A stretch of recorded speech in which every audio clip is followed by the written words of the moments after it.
Welcome, new PS5 owner. So you want to start streaming your PS5, but nothing shows up when you plug it into a capture device. Well, I'm here to show you how to fix that and get you back to streaming. You will need to turn off HDCP. Do that by going to the settings, going down to System, down to HDMI, and then turn off Enable HDCP. Now stick around another minute and I will quickly go through some other things you may need to change and the pros and cons of turning HDCP off. Now, HDCP, or High Bandwidth Digital Copy Protection, was created to prevent the easy duplication of copyrighted materials like movies. It does this by having both sides of the connection, the PS5 and the TV or monitor, communicating with each other that they have copy protection on and will not record. So when we introduce a device that is explicitly designed to record in between those two devices, the HDCP communication fails and the playback device, the PS5 in our case, will refuse to send a signal at all. So that's what it is and what it does. But now that we've turned it off, everything's fine, right? Well, for streaming games, yes. But if you want to sit down and just watch a movie on your PS5, it will no longer allow that.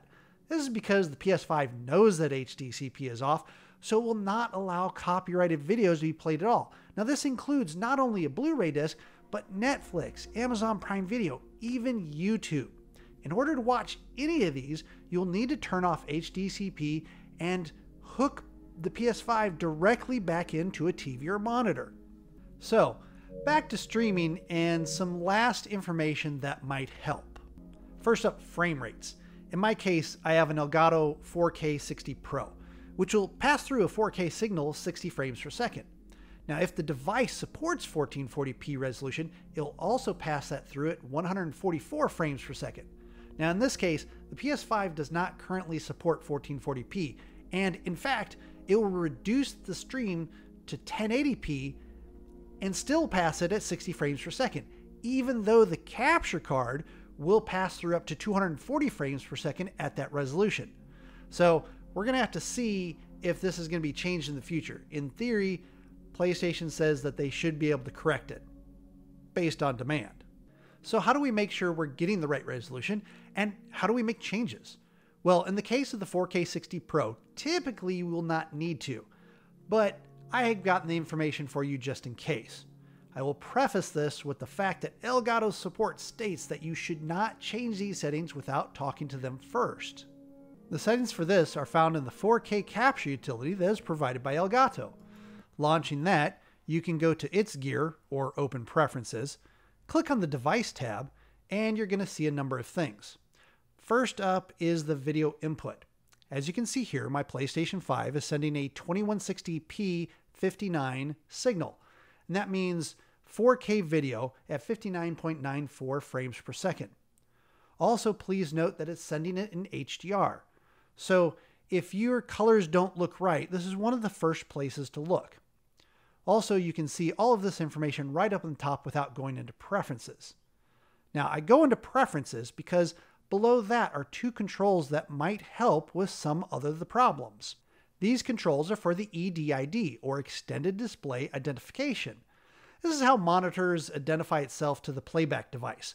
This includes manufacturer, serial number, and a list of other things, but most importantly to us, the resolution and refresh rates that it supports.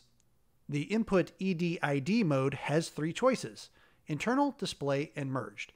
Internal is the capture card sending its own information to the playback device, while display allows the capture card to just pass the information from the display device, the TV or the monitor, directly to the playback device like the PS5, where merge merges the two of them together to a unified information stream.